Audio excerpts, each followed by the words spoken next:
All right, you lot, here we go. This is Neil, mate of mine, and he's going to have a go. Well, he's going to do it, and I know what he's like. He's a bit of a perfectionist, and he's going to have a go at building his own canoe. Here it is, Mark. Here's Here we the go. canoe. It's nearly done. I've nearly finished it. Just needs a lick of varnish, a little bit of cutting, and a bit of glue here and there.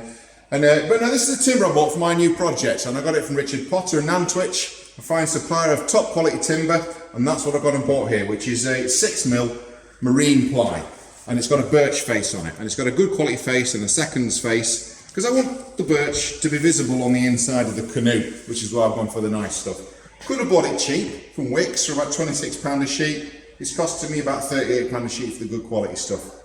How many sheets? 3 sheets of it in total, Mark. Okay. And there's some softwood here. I've gone for redwood. I've gone for bits that don't need knots in, because it needs to be bent. You've got to bend some of these parts to make the So what have you got there? How many wall. 2 pieces? Well, I've got 2 long strips there. Those are bits that I found off the scrap pile of the same. And the bits that you see over there with the numbers on are spreaders. They're part of the jig.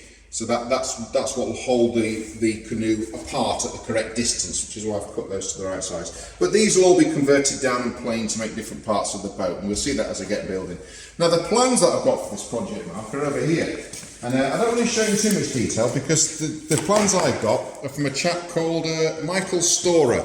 And you can download these plans from Michael Storer. You can see the website and his email address and so on. You pay a small amount for the PDF plans, and they're absolutely first class. And if you want the project to go right, then, you know, why wouldn't you start with these detailed plans?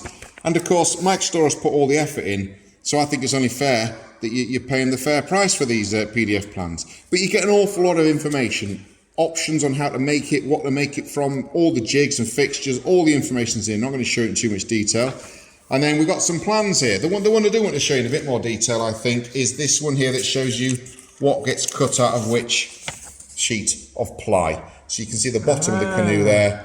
There's one set of sides. This one is 2 pieces, then, isn't it? 2 pieces, yeah. Those are the 2 things. So those are the 3 boards in total that you can see there. The 3 sheets. There's 1 set of sides on there, 1 set of sides across the bottom there, and the base of the canoe there, and a few other parts that you cut out of it there. So all the measurements will be in the all they're on these detailed plans that you see there in great detail, because obviously Mike Storrer has put all the effort into this project.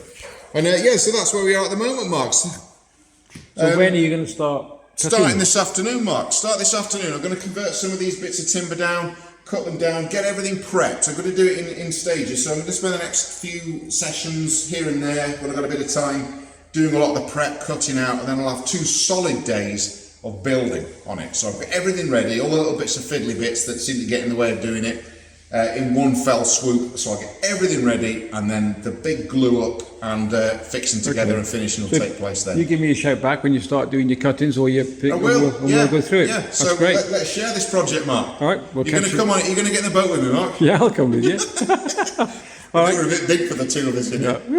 If you built it well, it'll be all right. Yeah, brilliant. Right. Catch you in a bit. Cheers, Mark. Right, back, day 2. And I've negotiated with Mark what it's going to cost my presentation skills. And we've settled on a bottle of wine and a foot massage for as long as it takes me to drink the wine. Now, I'm going to convert this wood down to smaller pieces. And I'm not going to demonstrate this machine, but I used the fence against the bandsaw here and ripped down the wood to make it into thinner pieces. It was then planed to smooth the timber, and I'll demonstrate the machine through here.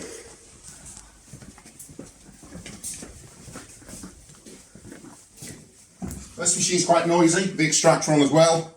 Nearly as noisy as Mark when he gets going. Too right.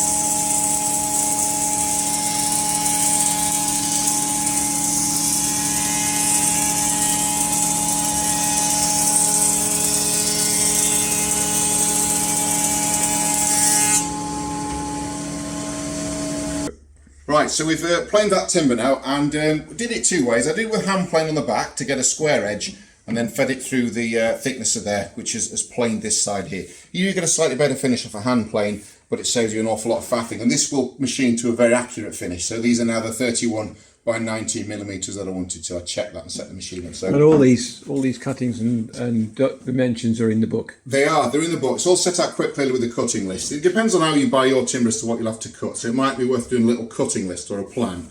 And that's what I did to make the most efficient use of the wood. So we're going to show you how we do a scarf joint to join the long pieces together.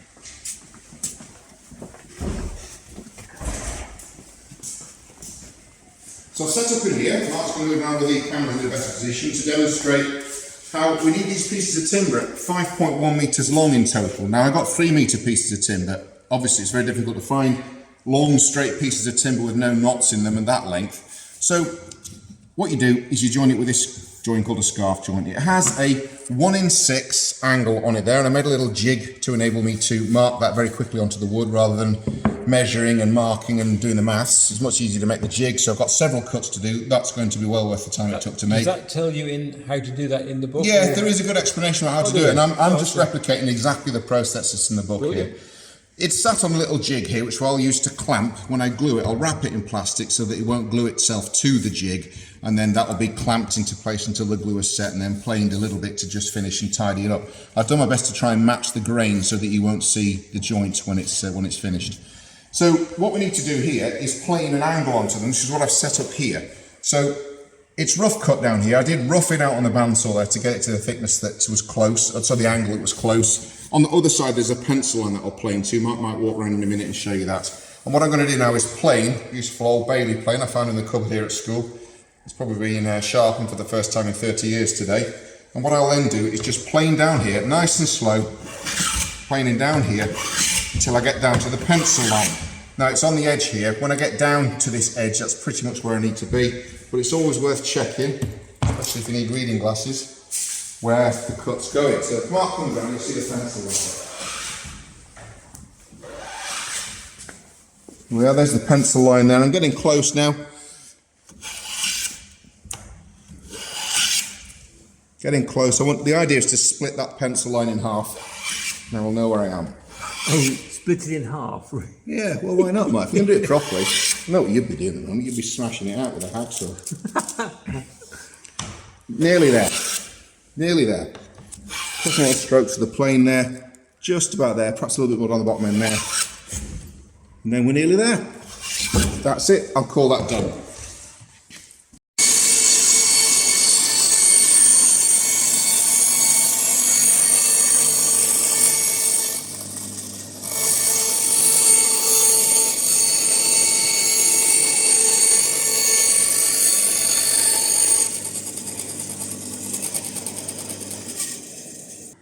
Is it day 4, Mark? I can't keep up. Day 4 it is, mate. Day 4 it is. You might have just seen a little clip. I don't know when Mark's going to slot it. He'll be doing this cut along here. He crept up on me, a bit surprised, which is quite normal.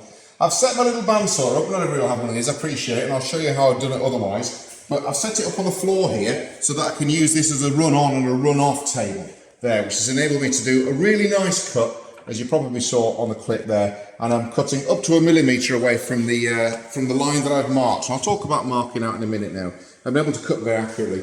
And I've set myself up a little sanding arrangement over here. I'll show you on the belt sander, walking the long way around, because I like to create so much space in the workshop, I can't get around it now.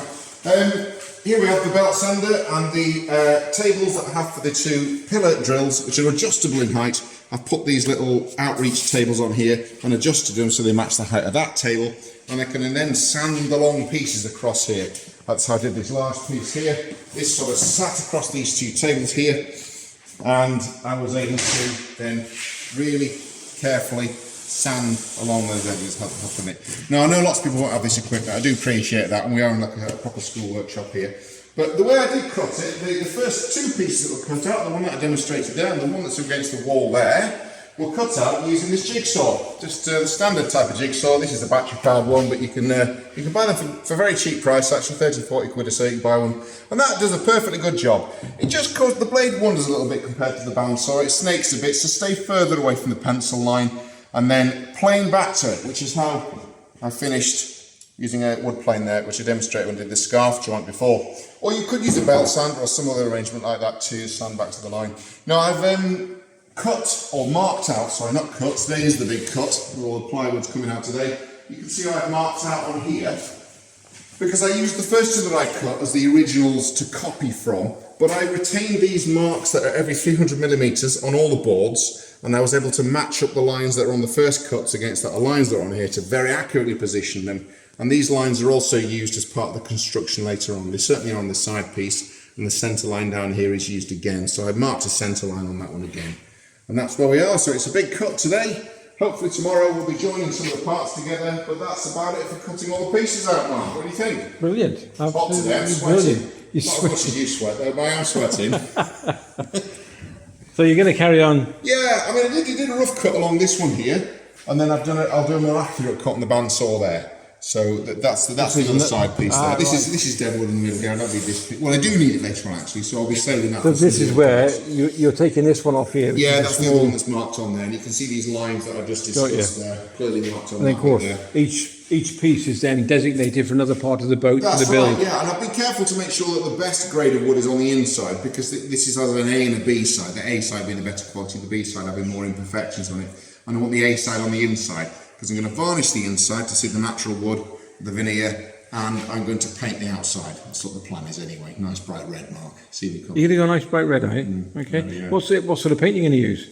Well, you can use ordinary paint because the canoe doesn't sit in the water a long time. You don't store it in the water, so it's only dipped in the water occasionally. But I am going to buy some marine enamel, I think it's called. It's what you paint the outside of boats with. Right. Which I'll use, but I'll probably prime it first with a yacht varnish, something, and thin it back so it soaks right into the wood. That wouldn't be the same as anti-foul paint, would it? No. I don't think it is. I don't know. I'm not, what I know about marine paint, you could write on the back of a very small stamp mark. But I have seen that you can buy this sort of enamel that's more suited for sitting in the water. But I'm going to use it, or I may just use some ordinary enamel paint, the type that you paint metal with and that kind of thing.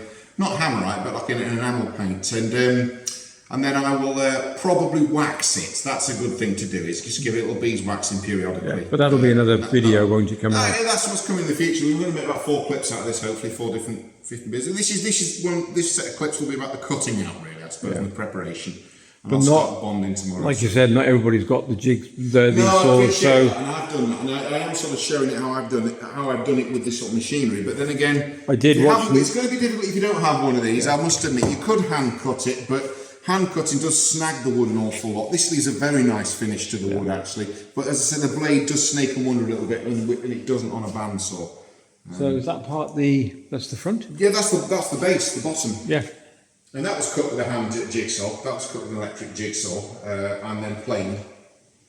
And the others have been cut with a bandsaw on the band face over there. The sanding machine that's over there.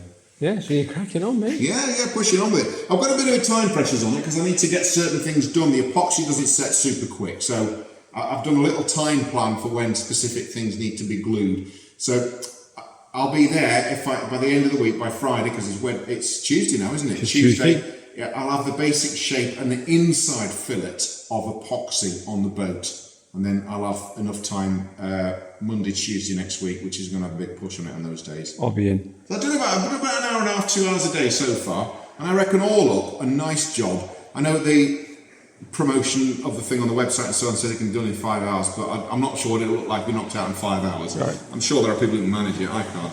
So I'm going to be taking about 3 days, I would say. Will you a couple of weekends of do it if you weren't very experienced. You took your time and thought about it and planned out what you're doing. Certainly a couple of weekends of build you. Will you finish the cutting tonight?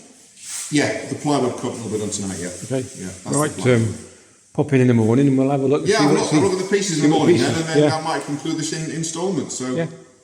Cheers. Folks. Hello, day 5 from the other side of the workshop where the furniture move. I've just shaved for this sail.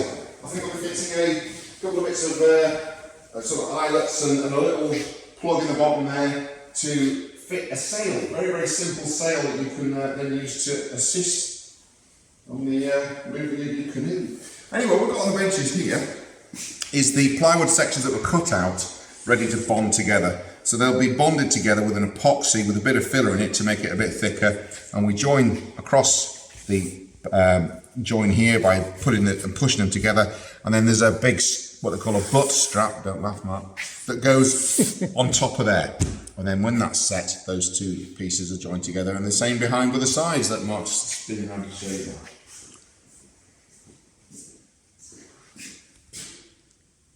It's impressive. Thank you. You want the boat as well? How about the boat?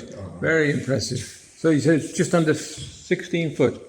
Yeah, it will be. Yeah. Well, it's been cut out of 8-foot sheets, so it's it's about 15.5 feet long, I think it is. Can't remember exactly. But You're going to start. Well, come back. Well, come back in an hour or so, Mark, and you'll see the gluing process and what I'm going to do to stick it together.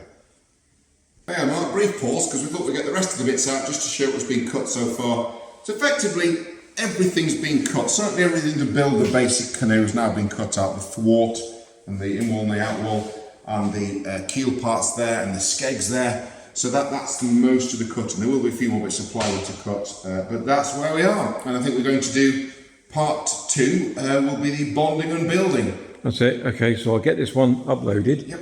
And then for our audience to see. So stay tuned and we'll subscribe, like and share and everything. This is the main man here, which is brilliant because I'm looking forward to seeing this finished as well, this product. Look at it. Magnificent. I'm looking forward to floating it, Mark. Yeah, it'd be great, yeah. So, yeah, we'll see you in part 2 with the bonding and see how we get on with that, yeah? Yeah. Cheers, mate. Thanks so much. Take care.